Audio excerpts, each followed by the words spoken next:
생각해보면 우리가 부모로서 산 기간보다 자식으로서 산 기간이 많습니다. 그래서인지 여전히 부모 노릇은 정답이 없는 숙제같이 느껴집니다. 현재 부모 노릇을 하는 분들도 있고 자식을 독립시켜서 부모 노릇에서 해방됐다 생각하고 계시는 분들도 있을 것입니다. 오늘은 부모 노릇에 대해 얘기해 볼까 합니다. 과거에 우리가 자식으로 살았던 시대와 지금 부모로 살고 있는 시대는 차이가 많습니다. 그렇다면 어떻게 달라졌을까요? 우리의 부모들은 60년대까지만 해도 자식을 평균 6명을 두었습니다. 반면에 현재를 살고 있는 우리들은 평균 1.2명을 낳는다고 하지요. 60년대에는 6명을 낳다가 지금은 1명밖에 안 낳는 이런 시대가 됐습니다. 옛날에는 학교에서 문제가 생겨서 선생님이 누구 모시고 오라고 하면 부모가 가는 경우도 있지만 다른 형제 자매들이 가는 경우가 많았습니다. 왜냐하면 부모님은 바쁘고 형제 자매의 나이 차이가 거의 학부모라고 할 만큼 차이가 났기 때문입니다. 옛날에 아이를 기르는 시대에는 길렀다는 표현보다는 자기들끼리 자랐다 이렇게 이야기하곤 합니다. 그런데 지금은 1명이나 2명을 낳으면 부모들이 자식 돌보는 일에 시간을 썼습니다. 아침에 학교에 데려다주고 학교가 끝나면 다시 데려다가 학원 보내야 되고 또 그 다음에 영양 보충시켜야 되고 또 부모들끼리 모여가지고 어느 학원이 좋은지 정보도 교환해야 되고 이런 일을 하고 있습니다. 옛날 우리 부모들은 빨래하고 밥하는데 시간이 너무 많이 들었는데 요즘에 빨래하고 밥하는 시간에 들어가는 시간이 상대적으로 옛날에 비해서 줄었습니다. 세탁기 돌리는 이런 시대가 된 것입니다. 그리고 부모들이 교육은 받았겠다. 자식들을 자기가 못한 거 시키려고 자식을 잘 기르려고 하는 경쟁은 심해졌습니다. 그래서 자식에 대한 보호 수위가 엄청나게 높아졌습니다. 그리고 지금은 형제자매가 잘 없습니다. 앞으로 한 20년만 지나도 이모가 뭐지 고모가 뭐지 하는 이야기가 나올지도 모르지요. 지금의 자식들이 성장해서 결혼을 하면 부모와 같이 사는 인생이 아니고 독립해서 나와 배우자 두 사람의 인생이 시작됩니다. 요즘에 많은 엄마들이 마치 그 자식과 평생 같이 살 수 있는 것처럼 착각을 하는 경우가 있습니다. 하지만 그렇지 않습니다. 인생이라는 게 별게 아닙니다. 숫자로 본 우리의 인생은 부모 밑에서 살다가 성인이 돼서 독립을 하고 배우자와 가정을 이룰 때 그리고 자식을 낳아서 기르면 새 식구 그리고 더 세월이 흐르면 두 식구 그리고 다시 한 식구로 줄어들게 되는 게 인생입니다. 남자와 여자가 평균 수명이 7년이 차이가 나는데 남자가 대체로 빨리 죽습니다. 남편이 3살 더 많다고 하면 여자가 혼자 살아야 하는 세월이 10년입니다. 그런데 사람들이 대부분 이런 생각을 안 합니다. 노후 준비하라 그러면 대개 남자가 자기 죽을 때까지만 생각하며 준비를 하지요. 그런데 이런 생각을 해본 적이 있나요? 대개 환갑 정도를 맞으면 자식들이 결혼을 합니다. 그러고 나면 환갑부터 30년이 남습니다. 그 30년은 다시 부부가 사는 거예요. 행복이라고 하는 것은 자기가 바라는 것을 이룰 때 행복이라고 하는데요. 그런데 자식이 독립을 해서 자기도 자식을 낳고 살고 있는데 왜 용돈 안 주냐 이렇게 기대를 하면 행복할까요? 불행할까요? 간단한 겁니다. 그러니까 자기가 자식에게 어떻게 기대하고 사느냐 하는 게 나의 행복을 결정하는 중요한 변수라는 것입니다. 그게 자식뿐만이 아닙니다. 배우자에게 뭘 기대하세요? 자기가 기대하고 있는 게 많으면 많을수록 행복 지수가 떨어집니다. 우리 부모들이 살던 시대에는 1960년에는 평균 수명이 52살까지 사셨고 그 이후로도 70에서 80세에 가셨고 또 자식들이 6명이나 있었기 때문에 자식들이 부모를 부양하는 게 비교적 쉬웠습니다. 근데 우리들이 어른이 돼서 자식들의 도움을 받으려고 할 때는 자식은 한두 명인데 우리는 100살까지 사니까 자식이 부모를 모시기가 쉽지 않습니다. 이렇게 생각하면 자식에게 뭐를 기대한다고 하는 건 불행으로 가는 지름길입니다. 그러면 이제 자식을 어떻게 길러야 될까요? 사실 우리 세대는 부모님의 희생과 헌신적인 사랑으로 자란 사람이 많을 것입니다. 그러면 이 시대를 살고 있는 우리가 부모 노릇을 하면서 우리도 우리 부모가 우리에게 한 것처럼 모든 것을 다 투자해서 올인을 해야 할까요? 내가 이 아이를 위해서 나의 모든 걸 바쳤을 때 어떤 결과를 위해서 나의 노후를 위해서 한다. 이런 건 지양해야 합니다. 단지 내가 정말 자녀를 사랑하기 때문에 그 순수함 자체로 최선을 다하는 것은 괜찮습니다. 옛날에는 내가 아프면 큰아들네 집에 갔다 눈치 보이면 딸네 집에 가고 또 눈치 보이면 다른 아들네 집에 왔다 갔다 하면 됐는데 지금은 자식도 하나 둘밖에 없고 90살까지 살게 되고 그러다 아들네 집에 갔다 눈치 보이면 갈 데가 없습니다. 이제 또 갔더니 친정 부모가 오면 이제는 시부모가 비켜줘야 되는 시대가 온 겁니다. 그래서 이 시대를 사는 부모님들은 자식 사랑이 우리 부모의 자식 사랑과는 달라져야 한다는 것입니다. 만약에 우리 세대가 나의 모든 걸 바쳐서 자식 사랑을 한다면 나의 노후는 자식한테 손을 벌릴 수밖에 없습니다. 그렇기 때문에 이제는 내가 늙어서 자식에게 손 안 벌리는 것이 진정한 자식 사랑이라는 것입니다. 절대로 사랑하는 방식이 나의 모든 걸 바쳐서 자식의 뒷바라지를 하고 늙어서 자식에게 손을 벌리는 부모가 돼서는 안 됩니다. 지금 자식을 사랑하는 것을 반만하고 나머지는 스스로 자기 노후를 대비하는 데 쓰세요. 지금 내 사랑을 다 바치고 늙어서 손 벌리는 부모가 좋겠습니까? 아니면 지금 적당히 하고 늙어서 손 안 벌리는 부모를 원할까요? 그런데 많은 사람들이 생각을 안 하고 그냥 살기 때문에 늙어서 자식한테 손을 벌리는데 자식도 살기 어렵습니다. 내가 너를 어떻게 길렀는데 키워준 부모 봉양할 생각도 안 하고 이런 생각을 하면은 나만 불행해질 뿐이고 자식 간에도 의만 상할 뿐입니다. 요즘에 유행하는 3대 바보 시리즈가 있습니다. 첫 번째 바보가 누구냐면 손자와 손녀를 봐주느라고 계획을 바꾸는 할머니 할아버지예요. 여러분 주위에 있거나 지금 그러고 계신가요? 마냥 모처럼 할머니 할아버지가 놀러 가려고 계획을 세웠는데 딸이 전화가 왔어요. 엄마 김서방이랑 지금 어디 가야 해서 애들 좀 봐줘. 그러면은 부부가 약속한 건 금방 잊어버리고 그냥 손자와 손녀를 봐주는 할머니 할아버지를 첫 번째 바보라고 합니다. 두 번째는 이건 공부를 좀 많이 한 사람이에요. 할머니 할아버지가 상의를 해요. 여보, 우리 이러다 갑자기 죽기라도 하면 애들이 상속세 많이 내야 되지. 그러면 너무 아깝지 하면서 미리 재산 물려주고 용돈 다 쓰겠다고 하는 할머니 할아버지가 두 번째 바보입니다. 세 번째 바보는 혹시 손자와 손녀가 와서 자고 가겠다고 하면 방이 너무 좁을까봐 새삼 그 나이에 집 늘려가는 할머니 할아버지입니다. 지금 제가 말씀드린 세 종류의 바보를 보신 적이 있으신가요? 말로는 그런 사람은 안 된다 하더라도 현실적으로는 그게 잘 안 됩니다.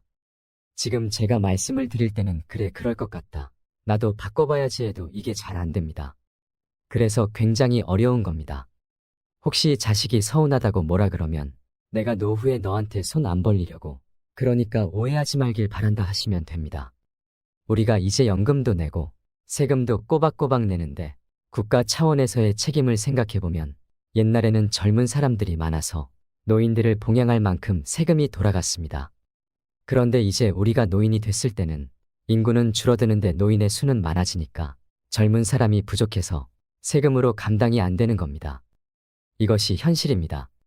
그러니 나이 들어서 어떡하지 고민만 하고 있지 말고 지금부터라도 내가 1차적으로 대비를 해야 합니다. 노후에 어떻게 살지를 국가와 자식만 믿고 있으면 안 됩니다. 반드시 깨달으시기 바랍니다. 지금 제가 이야기하는 걸 들으면 자식들한테 다 주지 말고 반만 뒷바라지하고 반은 남기라고 그랬는데 난 이미 해버렸는데 어떡하냐 하는 사람도 있습니다. 늦었다고 생각되어도 지금부터라도 그렇게 실천하면 됩니다. 그러니까 오늘부터라도 무리하지 마세요. 손녀 손자 봐주다가 건강 잃는 것도 내 남은 인생을 망치는 길입니다. 내 몸도 적당히 쓰고 아껴야 자식에게 나중에 짐이 되지 않습니다. 지금 당장 눈에 보이는 가까운 것만 보지 말고 멀리 내다보세요. 50, 60이 되어서 이혼을 하면 요즘에는 재산을 똑같이 나누라고 하는 판결이 많이 나옵니다. 그러니 이제 더 이상 못 참겠다 하고 황혼 이혼도 많아집니다. 특히나 가부장적인 구조에서 자라고 살았던 사람들은 남성이 나이가 들어서 퇴직을 하고 집에 들어앉으면 이제까지 내 중심으로 했던 것들이 흔들리기 시작합니다. 만날 사람은 줄어들고 와이프는 밥 차려줄 때마다 눈치 주고 자식들은 아버지와 안 친하니 말도 안 하고 젖은 낙엽처럼 되어버리는 겁니다. 그러니까 지금부터라도 남은 인생을 함께 보낼 부부가 서로에게 잘하고 존중해주고 대화도 많이 나눠보고 친구들이나 자식과의 관계도 좀 신경을 쓰고 배우자가 말하면 고개를 끄덕여주고 이렇게 사는 연습을 해야 됩니다. 무엇이든 어려움을 해결하는 길은 사실은 간단한 게 아니라 뼈를 깎는 아픔이 있어야 합니다. 내가 죽고 나서도 내 자식은 40년을 살아야 합니다. 그러면 그 시대를 살아갈 내 자식이 이 사회에서 따돌림 받지 않고 어디 가서든지 본인이 하고 싶은 걸 마음껏 할 수 있는 삶을 살아가도록 하는 것이 우리 부모의 역할이 아닐까요? 어떻게 나이 들어가야 되는지를 말씀드리겠습니다. 나이가 든다는 것은 그저 죽어가는 현상이 아니라 건강하게 살기 위해 힘쓰는 과정이라고 할 수 있습니다. 나이가 들어갈수록 여기저기 몸이 고장나고 아픈 것은 자연스럽고 당연한 것입니다. 젊은 사람처럼 안 된다고 너무 욕심을 부릴 필요는 없습니다. 하지만 어떻게 관리하고 극복해 나가느냐에 따라 우리의 남은 생이 훨씬 더 행복할 수 있습니다. 노년기에는 아픈 사람이 많고 이 때문에 오래 산다는 것도 마냥 축복으로 받아들이기 어렵다는 인식이 있습니다. 아픈 곳이 많은 노년기에는 어떤 삶을 살아야 할까요? 흔히 나이가 든 사람 중에는 아픈 사람이 많다고 생각합니다. 하지만 실제로는 노인 중에서 아픈 사람보다 건강한 사람의 비중이 훨씬 높아지고 있다고 합니다. 젊은 사람보다 노인의 수가 더 많아지는 세상이라 70, 80대에도 건강하게 팔팔하게 사는 사람이 많은 것입니다. 따라서 70이 넘으면 아픈 데가 많아질 텐데 걱정이다 해서 70대에 내가 할 일이 무엇일까로 생각을 바꾸는 것이 좋습니다. 나이가 들어도 일상생활을 그대로 유지해야 합니다. 늙는다는 것은 죽기 위한 변화가 아닙니다. 새로운 인생을 살기 위한 변화와 기회라고 봐야 합니다. 나이가 들었다고 포기하지 말고 생명이 허락되는 날까지 최선을 다해서 살아가는 자세가 필요합니다. 대부분 나이가 드는 것을 부정적으로 생각합니다. 시작이 아니라 끝을 향해 가고 있다고 인식하지요. 나이가 드는 자연적인 현상을 어떻게 받아들이는 게 좋냐고 묻는다면 저는 이렇게 말합니다. 늙었다는 것은 누가 결정할까요? 50대까지는 젊고 60대부터는 늙은 걸까요? 아니면 60대까지는 젊고 70대부터는 늙은 걸까요? 늙음은 내가 결정하는 것입니다. 나의 선택입니다. 나이가 몇 살인지는 중요하지 않습니다. 작년보다 혹은 지난달보다 뭔가를 잘하게 됐으면 더 잘한 것이지 더 늙은 게 아니지요. 반면에 나는 늙어서 못한다고 포기해버리면 늙음이 되는 것입니다. 우리 스스로 나이 듦을 부정적으로 보는 시각을 바꿀 때 건강하고 당당한 삶을 살아갈 수 있습니다. 지혜롭게 나이 드는 방법이 있습니다. 나이가 들어갈수록 생활 속에서 원칙을 지키며 살아가야 합니다. 저는 3가지를 강조하고 싶습니다. 첫 번째는 하자입니다. 뭐든지 해야 합니다. 나는 나이가 많아서 못한다. 나는 기운이 없어서 못한다고 하지 말고 자신이 할 수 있는 일을 찾아서 해야 합니다. 두 번째는 주자입니다. 예전의 노인은 가족이나 이웃의 도움이 필요한 사람이었습니다. 이제는 독립적으로 살면서 가진 것을 나눠주는 사람이 되어야 합니다. 재능을 나눠주는 것도 좋습니다. 능동적인 나눔이 꼭 필요합니다. 세 번째는 배우자입니다. 계속 공부해야 합니다. 세상은 격변하고 있고 변화를 따라가야 합니다. 지금 세상은 나와 상관없는 세상이라고 외면하고 눈과 귀를 막아버리면 안 됩니다. 새로운 것이 있다면 열심히 배워야 합니다.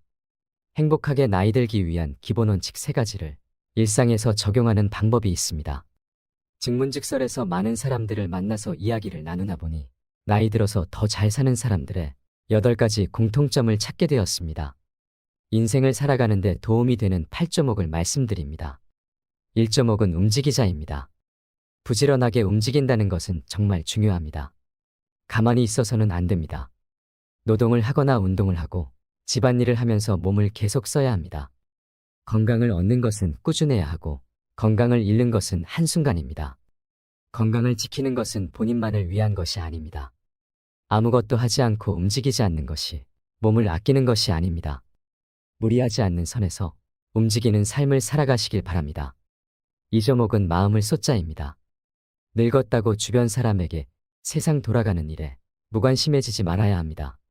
특히 변화하는 것에 마음을 써야 합니다. 사람이 고정관념과 편견에 갇히는 것만큼 무서운 게 없습니다. 생각의 유연함을 지켜야 합니다. 그래야 이해하고 배려하는 마음도 자연스레 생깁니다. 봉사도 할 수 있을 때 하고 배울 수 있는 것은 배우는 게 좋습니다. 배우는 사람이 존경받는 인생을 살 수 있습니다. 3조목은 변화에 적응하자입니다. 왕년에는 얼마나 잘 나갔는지를 과시하면서 그때 생각에서 벗어나지 못하면 현재에 적응하지 못합니다. 과거에 머물지 말고 변화에 집중해야 합니다. 과거나 미래에 매여 있지 않는 현재의 삶을 살아가세요. 주위의 소중한 것들을 놓치며 살아가지 마시길 바랍니다. 후회만 남을 인생을 살면 그것이 나의 과보로 돌아오게 됩니다. 4조목은 절제하자입니다. 절대 무리해서는 안 됩니다. 아직 젊다고 체력을 과시하는 것도 금물입니다. 과음, 과식은 자제해야 하고 운동도 강도를 조절해야 합니다. 사람을 사귀는 것도 절제가 필요한 시점입니다. 무엇이든 과하지 않는 것은 중요합니다. 과한 것은 독이 됩니다. 평정심을 유지하고 쉽게 분노하지 않는 것도 중요합니다. 내 마음의 중심을 잡으세요. 오조목은 나이 탓하지 말자입니다. 나이는 탓할 게 아닙니다. 무엇을 할지 말지는 나이가 결정하는 것이 아닙니다. 내가 결정하는 겁니다. 나이 때문에 이것도 안 되고 저것도 안 된다고 말하시는 분들이 있습니다. 그런 것은 없습니다. 나의 한계를 정하지 마시고 도전해보세요. 일단 시도해보고 노력하는 자세가 중요합니다. 육조목은 남 탓하지 말자입니다. 남에게 도움을 요청하기보다는 내가 해야 합니다. 또 이런저런 눈치를 볼 필요가 없습니다. 그동안 하고 싶었던 일을 실컷 해도 됩니다. 이루지 못한 꿈이 있다면 이뤄보세요. 남이 대신해 줄 수 있는 것은 없습니다. 내 삶의 주체는 바로 나 자신입니다. 7.5은 어울리자입니다.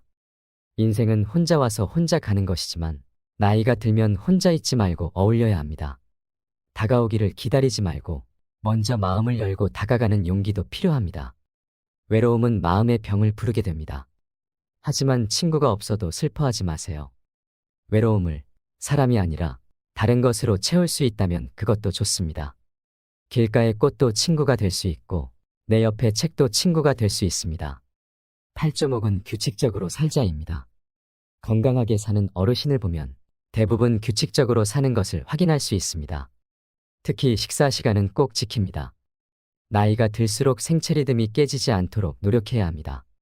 상대적으로 시간적인 여유가 생기는 노년에는 운동을 하며 시간을 보내는 경우가 많습니다. 운동은 며칠만 해서는 효과를 보지 못합니다. 인내심을 가지고 꾸준히 규칙적으로 해야 효과를 볼 수 있습니다.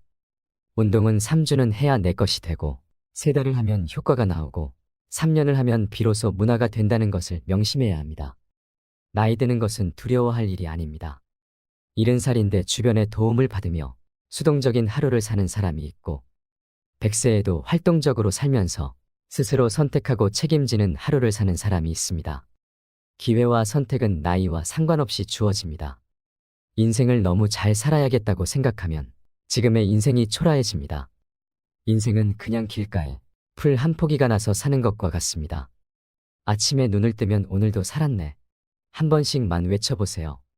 살았다는 느낌보다 인간에게 더 좋은 에너지를 주는 것은 없습니다.